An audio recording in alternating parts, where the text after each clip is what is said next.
Welcome to my Flosstube. This is my first Flosstube ever. I've watched a number of Flosstubes, especially from Handworkmaniac and Modern Folk Embroidery, that have really inspired me, and wanting to give back a little bit as well as create maybe a few more friendships in the cross-stitching world.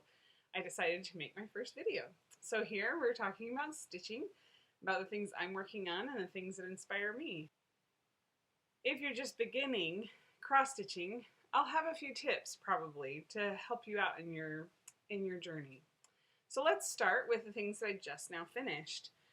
Well, for a Christmas present, I decided to stitch Modern Folk Embroidery's It's Better to Light a Single Candle Than to Curse the Darkness. I thought that was a really nice end of 2020 to light a candle instead of just thinking about how awful this whole entire year has been for so many people. And so I just finished that. I don't have it because I actually gave it away as a Christmas present. And so they have that and hopefully enjoying it. I think they're going to go get it framed and I think I stitched that on 32 count linen navy with a cream color. And I'm also frantically working on this year's Sal from Peppermint Purple. So this is the 2020 Blackwork Sal that is for free. You join her Facebook group and you can get all of the weeks. So it's 52 weeks, so each week you get a block. And I've heard a number of people say that it takes about an hour each week to do the block, so it's really manageable. And it was really quite fun. So I'm still working on it, you can see that. I think that in these areas, these blank, she does have patterns for those, but I think I might put in some words. I haven't quite decided yet. But I do have a few more blocks to be finished by the end of this year. And I have a frame coming. And so this will be hopefully a really nice thing to have finished. This was actually my first stitch along that I've ever participated in.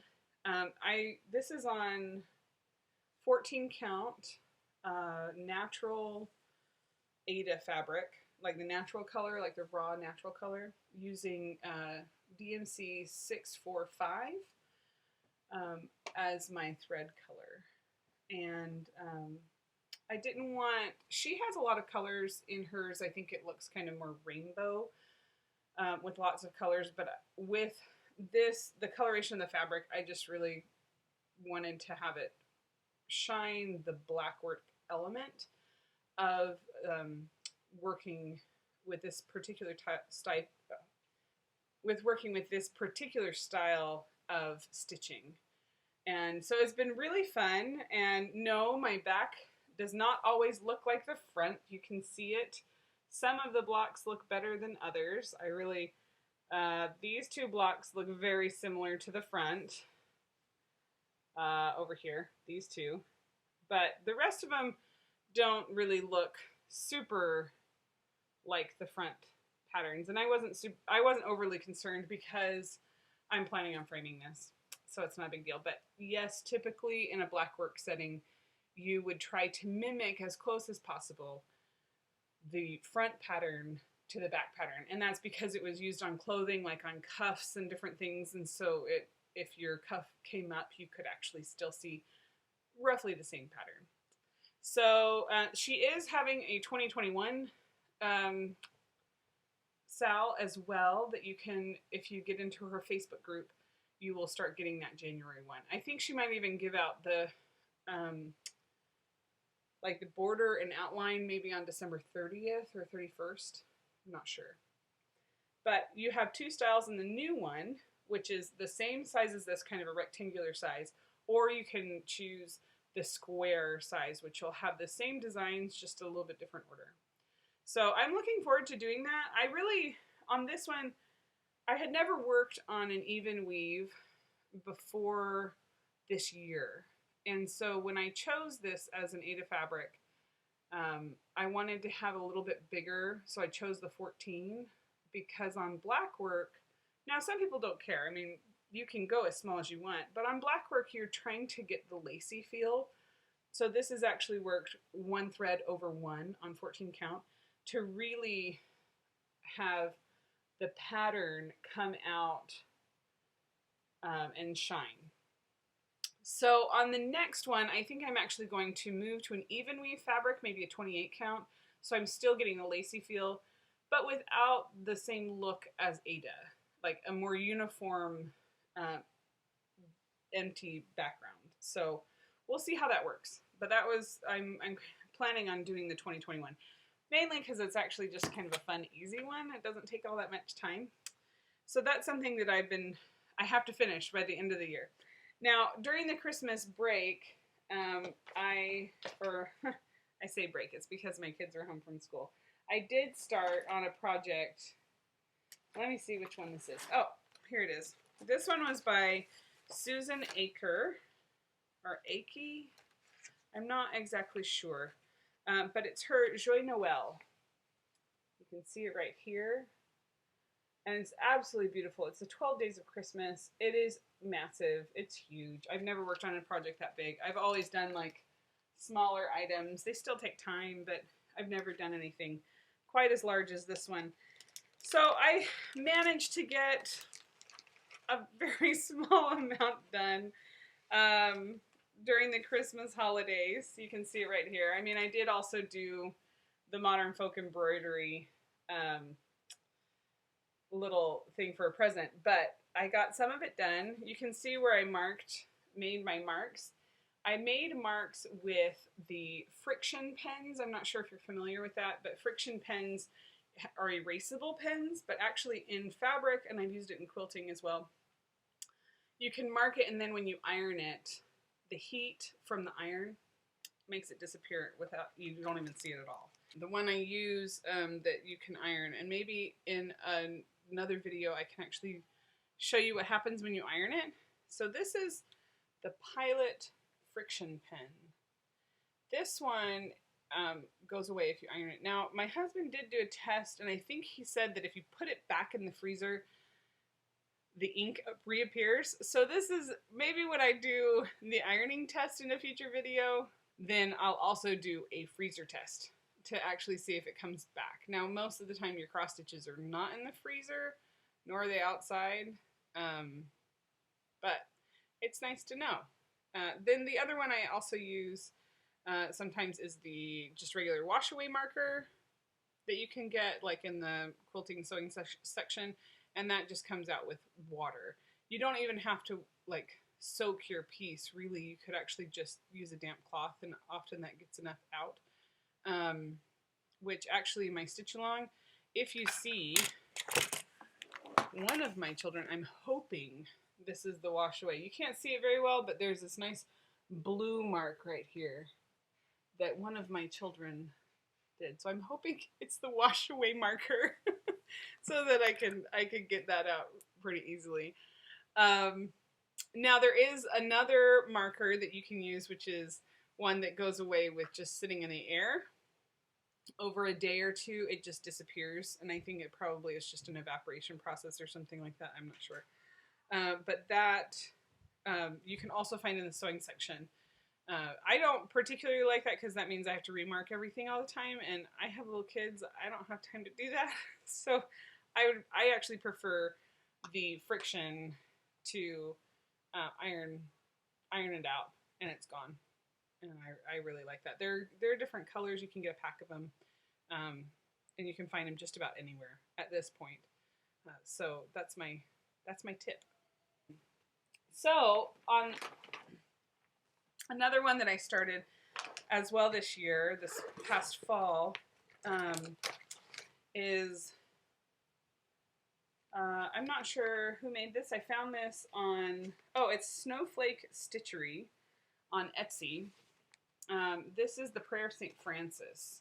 So you can see it here. I've really enjoyed, I started this and I was really enjoying it until I got to this brown color. And then for some reason, this brown is just exceptionally uninspiring to me. And so it's not very big, I know, but I had other projects that I was excited to work on. So I tucked this away, and I will come back to it. So this is as much as I have done so far. This is on 18 count Ada with, it's like an ivory. Anyway, it's actually quite lovely. I love this scripture, or well, it's not really a scripture, but I love this passage because I've sung it so many times in a variety of choirs that I've been in, that it really just touches me, you know, my heart. So I like the message of it. But man, that brown, it's just a hard thing to keep working on. And so that's all of the ones that I have currently been working on. Those are my whips, and they might stay whips for some time. The Christmas one I'm going to probably maybe bring out in July and have a Jolly July, which will be fun. And so now I can talk about my plans for this coming year. So I already mentioned that I'm going to be doing the 2021 Sal from Peppermint Purple, which is going to be fun. It's just really a low-key, but I like the camaraderie in the Facebook group. I think that that's really a great thing. So I'm going to be working on that. I also have a plan to work on, let me see, where's my other pieces? Oh, some of the other sales that I've decided to work on is the Modern Folk Embroidery sale. I was on the fence. One, it's very large and will take quite a bit of time. And I wasn't, the coloration that he chose with a two-tone was not something that really spoke to me. I thought the pattern was beautiful, and he does such a really nice job with the motifs and making it all connected and uniform and lovely and wonderful details. So I was on the fence, and I decided to go ahead and do it. So I'm going to be in the 2021 Modern Folk Embroidery sale. But my kids had made, after seeing many of my other projects, which you'll see in a second, my kids told me very specifically that I was not to use any dusty colors or old colors or creams or whites. They said I had to use colorful colors. So one of the ideas that they told me was to make the background, I'm not sure if you're familiar, I can put a picture on the side of the 2021 sale for Modern Folk Embroidery. But to see what my colors would look like, I decided to draw it out in a notebook. And so this is my drawing, and my kids wanted to have kind of a night scene around the tree and the house while having a sunrise come up around the outside, which is lovely. It really, I mean, it would be very colorful and fun. It was a little overwhelming to me when I drew it out and seeing all the colors, and I just wasn't sure if it'd get too crazy. So instead, I have actually simplified it down to two main colors. So this is, it's not as detailed as the last one. My two main colors are going to be this aqua, light and dark. And then I'm going to have this dark, kind of a navy color that will offer some heavier darks into the pattern, and probably going to be the night scene because I still like that idea of putting the tree in the night with the fabric shining through as little stars. And then also I'm going to have a little bit of yellow and a little bit of red to have a little bit of that contrasting color to pop some of the pieces. So that's my plan. So with that, I have a 32 count antique white. This is Laguna fabric. I've never actually stitched with Laguna fabric. Really, the first time I ever stitched with a 32 count fabric anything was that gift I made at Christmas time. And so we'll see how this works. That was on navy. It was actually quite hard to start out on navy linen at 32 count for the first time I've ever done it. But by the end I was better. So I'm hoping with this one it'll be the same. So that's my Modern Folk Embroidery that I'm really excited to start. Hopefully on January 1st he'll send it out and I'll be able to do that. The other, I don't have the stuff with me right now. The other one I was thinking about doing is the Linen and Threads 2021 Sal. It's Talavera, I think is what it's called, is the theme. So it's a really bright Spanish pottery. So a lot of blues and orange and yellow and red, maybe some gold, like goldenrod color. So that'll be really fun. I don't have all of the stuff for that quite yet. I'm gonna wait and see kind of what the pattern looks like to see what colors exactly that I want to get for that one. And I was thinking about perhaps even buying some sulky fabric or sulky thread, 12 weight. I've heard from Handworkmaniac that it looks fantastic on practically any size fabric that you can think of. And so I was thinking about maybe ordering that. On other notes that I already have ready to go is Love Thy Neighbor from Modern Folk Embroidery. This I have all in my little kit bag, which is actually a bag that used to hold sheets, which is what I put my projects in. I put projects in plastic sheet bags. And so this is the Love Thy Neighbor. I have the 3750 kind of antique navy or antique blue, dark antique blue of DMC to be able to stitch this up. Now, this is not something that I'm pressed for, so we'll see. I mean, I am involved in a lot of sales this year, so we'll see how far we get in all of these. One that I'm really quite excited about, and I'll put in a picture. This is from an Etsy shop. I was looking for something with a Jesus theme, and this lady has let me see if I can find it. I'll see if I can put in the picture. But these are the colors. It's actually an old icon. It's from very early Christian artwork, where I love that. And when I studied art history, it was one of my favorite time periods. And I think probably because they weren't trying to be realistic. They weren't trying to make you see every part of their face. You know, it was much more about symbols, and I really like using symbols rather than realistic interpretations of things. So I'm really excited about this. This is my first full coverage piece. So I've been looking up how to work HADE designs, Heaven and Earth designs, to figure out how to do a full coverage piece. I've never done one, and so maybe I'm biting off more than I can chew. Maybe this is the only full coverage piece that I ever do. But I love the picture so much that I'm sure that it will get done. So these are some of my goals for this upcoming year. And I'll probably throw in a few other little small things as I come by them. You know, I was thinking about making a little pin cushion sometime this year, and I might make some ornaments closer to Christmas or something like that, you know, depending on what kind of pops up and how I'm feeling about these projects. Anyway, so I'm really happy to share with what my plans are for this coming year. I think that often in the new year, New Year's resolutions kind of get a bad rap because it is always revolved around, I don't know, weight goals and fitness or something, maybe money. And then people realize that it's harder than they thought, and it only lasts for, you know, a couple weeks or a couple months or something. But I think New Year's resolutions, the way I see New Year's resolutions, is you think about the things that you want to support in your life. What parts of your life do you want to support? And rather than making huge year-long goals, maybe make a theme for the year of, this year I'm going to maybe create a little more hope. Or I'm going to focus on some of the cross stitch that I wanted to focus on, you know, and try to think of something that isn't too far off of who you really are and how you are, but just to increase just a little bit of the overall picture of your life. And then within that, you start making monthly goals or weekly goals. My family always makes a weekly goal.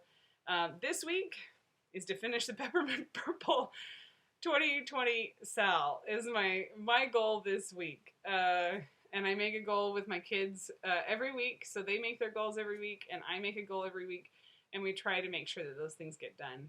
And then, you know, if all else fails, you get some of the weeks, you get a few things done, and it's great.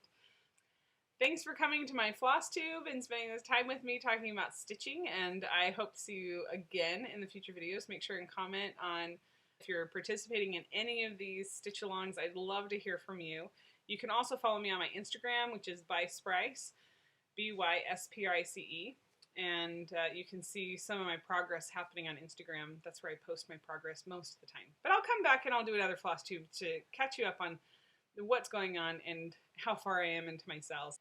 I hear subscribing is the thing. So please hit the subscribe button, and that way you can know when I have a new update. Hopefully it'll be soon.